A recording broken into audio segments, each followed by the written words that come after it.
एक छोटे से गांव में रमेश नाम का एक किसान रहता था। मेहनत उसकी रगों में थी, लेकिन हालात हमेशा उसके खिलाफ खड़े हो जाते थे। इस साल भी बारिश ने धोखा दे दिया। खेत में सूखी खड़ी फसलें देखकर उसका दिल टूट गया। हाथ में सूखे गेहूंओं के तिनके पकड़कर वह जमीन पर बैठ गया, मानो उसके सपनों की तरह ही सब बिखर गया हो। घर लौटकर उसने देखा कि उसकी पत्नी सरोज चूल्हे के पास बैठी चिंतित थी। आंखों में उम्मीद और डर दोनों थे। रमेश, अब क्या करेंगे? उसने धीमी आवाज में पूछा।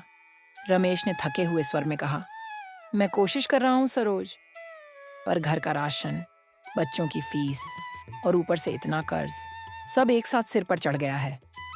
बच्चे चुपचाप माता पिता को देख रहे थे। उन्हें समझ नहीं आता कि किस बात पर रोए और किस बात पर हिम्मत रखें।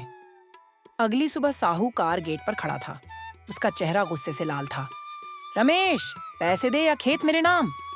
रमेश ने हाथ जोड़कर कहा, बस थोड़ा वक्त दे दीजिए साहूकार जी, ये जमीन मेरे बाप दादा की निशानी है। साहूकार ने घूर कर कहा, जमीन बचानी है तो पैसे दे, कल से ये खेत मेरा समझो। यह सुनकर रमेश अंदर से टूट गया। रात भर वह जागता रहा।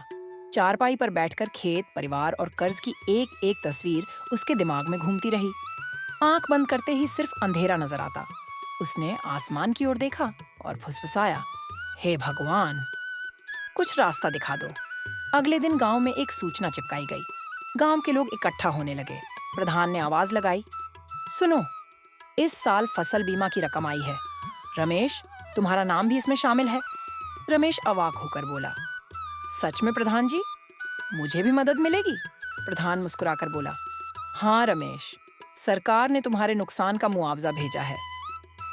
रमेश की आंखों में उम्मीद की चमक लौट आई। यह रकम भले पूरे संकट को मिटाने के लिए काफी नहीं थी, लेकिन टूटते मन को संभालने के लिए बहुत थी। उसने फिर से खेत का रुख किया, पहले की तरह, बल्कि उससे भी ज्यादा मेहनत के साथ। सुबह की पहली किरण के साथ वह खेत में उतर जाता और देर रात चांद की आखिरी रोशनी तक काम करता। समय बीतता गया और धीरे धीरे खेत में हरियाली लौटने लगी। वहीं सूखी पड़ी जमीन अब हरे सोने से चमक रही थी। फसलें हवा में लहरा रही थीं, मानो कह रही हों कि मेहनत कभी बेकार नहीं जाती। रमेश की आंखें भर आईं, इस बार दुख से नहीं, खुशी से। सरोज ने हंसते हुए फसल को देखा और बोली, रमेश, हमारी मेहनत रंग लाई। रमेश ने आकाश की ओर देखा और कहा, ईश्वर के घर देर है, अंधेर नहीं। कुछ दिन बाद वही साहूकार फिर आया, लेकिन इस बार उसकी आवाज बदली हुई थी। वो, रमेश जी, पैसे दे पाए? रमेश ने आत्मविश्वास से भरकर कहा, हाँ, एक एक पाई लौटा रहा हूं। लेकिन याद रखना, जमीन की कीमत सिर्फ पैसों से नहीं बनती। साहूकार शर्मिंदा होकर चला गया।